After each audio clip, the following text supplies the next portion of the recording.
Good afternoon, friends. Today we'll see the product recall. Product recall is a very important activity in the pharmaceutical industry. Now we'll understand the product recall. What is the product recall exactly in a flow or chart manner.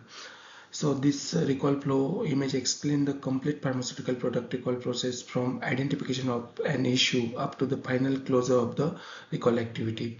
It follows a logical GMP-oriented sequence generally expected in GMP and regulated pharmaceutical system.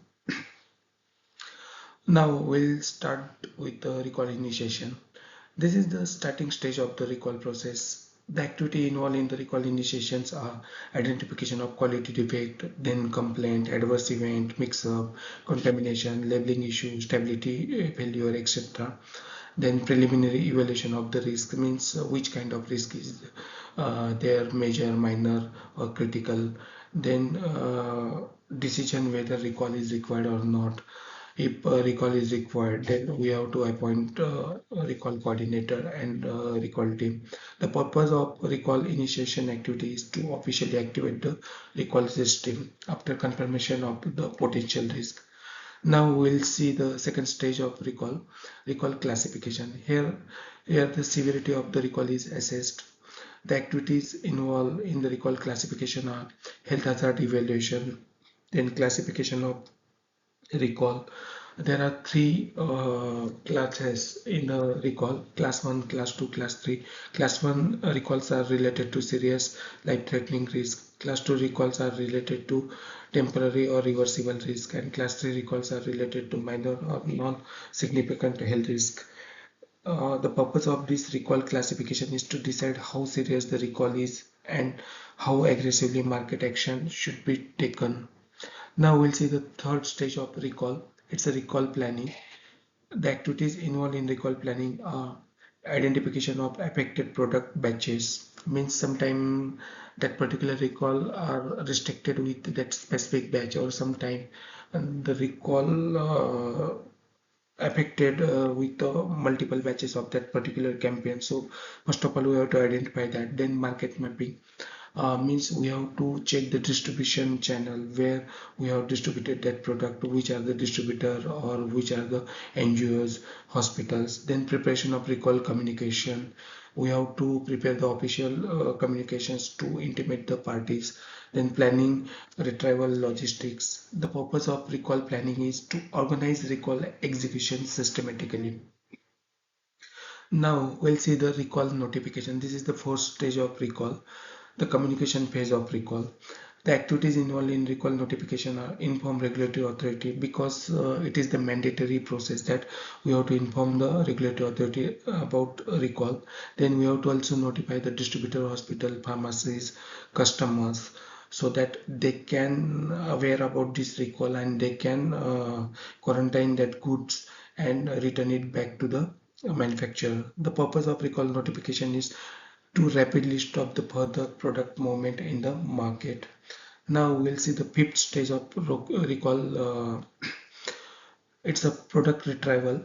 The activities involved in product retrieval are first of all, we have to ensure that we have stopped the further distribution of the product in the market, then retrieve affected stock from the market, then quarantine return group and segregated recall products. The purpose of this to remove defective product from the circulation.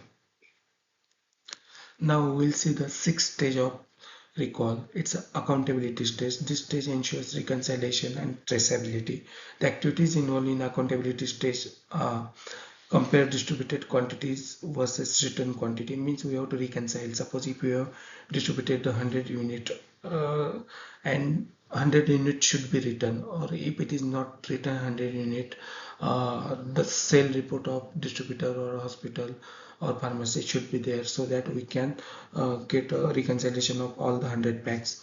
Then maintain recall records, then investigate discrepancies. First of all, it is very important that we have to investigate how that particular defect came in the product, so that we have to take appropriate kappa and we can avoid the reoccurrence of that particular defect. Then we have to document it. The purpose of accountability stage is to demonstrate control over recall quantities.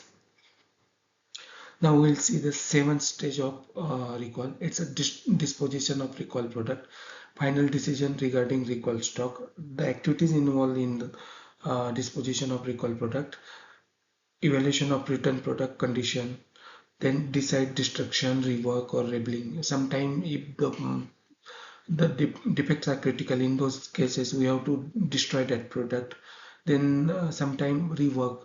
Sometime if a minor defect is there, we can rework and we can redistribute that product, relabeling. Suppose if the uh, defect is related to packaging material, then we can do the redressing of the product and it should be distributed to the market again. The purpose of this stage is to ensure recall material is handled safely and compliantly. Now we'll see the eighth stage of recall effectiveness check. One of the most important regulatory expectation. The activities involved in this are verify recall communication reach customer, means whatever the communication we have sent to the customer via email, via message or via call, it should be verified. They are aware about that particular recall, confirm affected product removal from the market. At the same time, we have to also verify the responses from the distributor, hospitals, or pharmacies. Check recall response percentage, means we have to check how much percentile response we received and accordingly what quantity of product we received back. Conduct effectiveness verification. If the percentage of return goods is high against the percentage of supplied good, it means it states that our recall process is effectively working. Prepare effectiveness report. After this activity, we have to compile all the report, reconciliation, investigation, all the communication with parties, communication with the regulatory authority. Everything should be compiled and it should. We have to prepare one file for that purpose to confirm the recall actually work effectively. Regulator heavily focus on this stage because initially initiating a recall alone is not sufficient. 9. Now we will see the stage 9, root cause analysis and CAPA, investigation and prevention stage.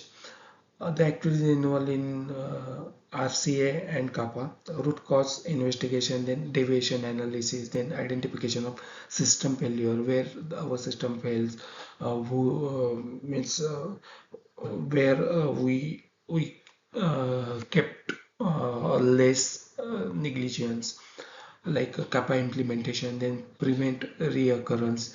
These all are things are very important to avoid the reoccurrence of that particular defect. Now we'll see the 10th and final stage of product recall. It's a recall closure. The activities involved under recall closure, regulatory closure, means we have to intimate to the regulatory authority that now we recall all the goods supplied in the market. We have reconciled it, and that reconciliation should be shared with the regulatory authority with the investigation and CAPA report, the final recall report. Then documentation, we have to document it properly. Then we have to send it for management review during our management review meetings, and officially we have to close the recall. The purpose of this product recall closure is to formally complete the recall activity. So friends, I have tried to explain the recall process in a very simple and effective way. Hope you will understand this explanation. If you understand it, please like, comment, and also share our video to the other users.